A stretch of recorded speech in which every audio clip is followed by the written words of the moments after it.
برضو حاجة تانية بتثير جدل الكتير اليومين دول هي فكرة الخطايا. هل المفروض الواحد يقول الخطايا؟ الحقيقة واحنا بندرس اللايف كوتشنج مش المفروض نسمع أسرار كتيرة قوي عن اللي جاي يتكلم، بنريحه وبنحاول نظبط معاه، لكن لغاية حتة معينة المفروض بنوقفه إنه ما ينفعش تحكي الحتة دي خاصة قوي بيك. وهكذا في علم الكونسلنج برضو بياخدوا اللي يساعدهم في العلاج، لكن مش المفروض يعرفوا كل الأسرار عن الإنسان اللي قدامهم. لكن هل دور الأب الاعتراف في القصة دي ممكن يريح بقدر بقى؟ الحقيقة أب الاعتراف أب، وبالتالي وإنه أب حقيقي ومخلص في محبته لأولاده وملوش غرض غير إن هم يعيشوا حياة مقدسة ويوصلوا السماء، وبالتالي الأسرار تبقى عند أب الاعتراف. كويس إنك أشرتي إنه حتى العلم بيحترم خصوصية الشخص، وإنه مش بيقوله لازم تقول كل حاجة، مش ضروري. وفي بعض الناس اللي راحت لكوتش أو كونسلر ساعات يحسوا بقلق إنه الناس عرفت أخبار أكتر من حقها. عادة ده ما بيحصلش مع أب الاعتراف.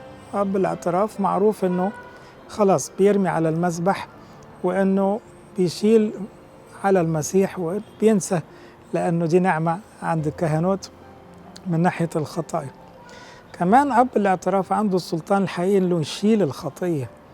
الشخص التاني حتى لو عرف الخطية هو مجرد نور عليها زيادة لما اتقالت، لكن هي ما اتشالتش، فكأنه شخص بس ما بقى مش في ايده يعالج. هيشيل الورم الخبيث ده ازاي؟ مش من ادواته، دي ادوات الهية انه تتشال الخطية من جذورها كأنها ما كانتش. دي نعمة، والنعمة دي في سر الاعتراف. عشان كده ما فيش بديل للاعتراف. قد يكون في بديل للكوتش أو للكونسلر أو هم خدام مساعدين، لكن يظل الكاهن مسؤولية أكبر عن خلاص ابنه.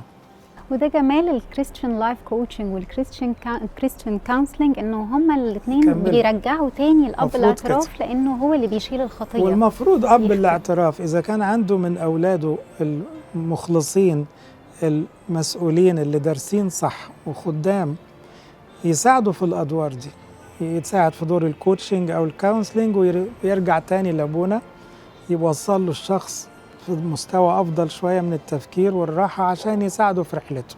وهنا يبقى عندي سؤال، هل من حق كل واحد انه يختار اب اعترافه؟ وهل ينفع غير اب اعترافي كل شويه؟ اكيد من حق كل واحد يختار اب اعتراف. كنيسه مش بتجبر عيالها على حد، واب الاعتراف يفترض انه شخص روحاني عشان الشخص يقدر يثق فيه، واضح في صلواته وجهاده انه مركز على السماء وعاوز ولاده يوصلوا السماء، بتبان. لكن عملية تغيير اب الاعتراف احيانا تلخبط الشخص، لانه ما اب الاعتراف انسان في الاخر. لو افترضت انه هو كامل في كل شيء ده يخليني مش هكمل. لكن طالما انا مرتاح لطريقته وبيحبني وبحبه، مستعد اقول له حاضر، يبقى ما غيروش. لأن عملية التغيير دي بتفكرني بالمريض اللي يعدي على كذا دكتور وبعدين يعالج نفسه بنفسه، غالبا بيأذي نفسه. فهنا حتى القديس يوحنا الدرجي له مقولة جميلة، يقول اسأل عن الربان قبل ما تركب المركب.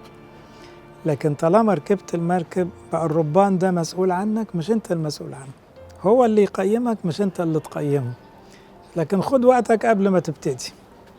فهنا دي حكمة جميلة ان الشخص ممكن يسأل ويجرب ويرتاح وبعدين يكمل، لكن مش في كل مرحلة يبتدي يغير كده. غالبا هو هيمشي اللي في دماغه، ما عندوش استعداد للطاعة.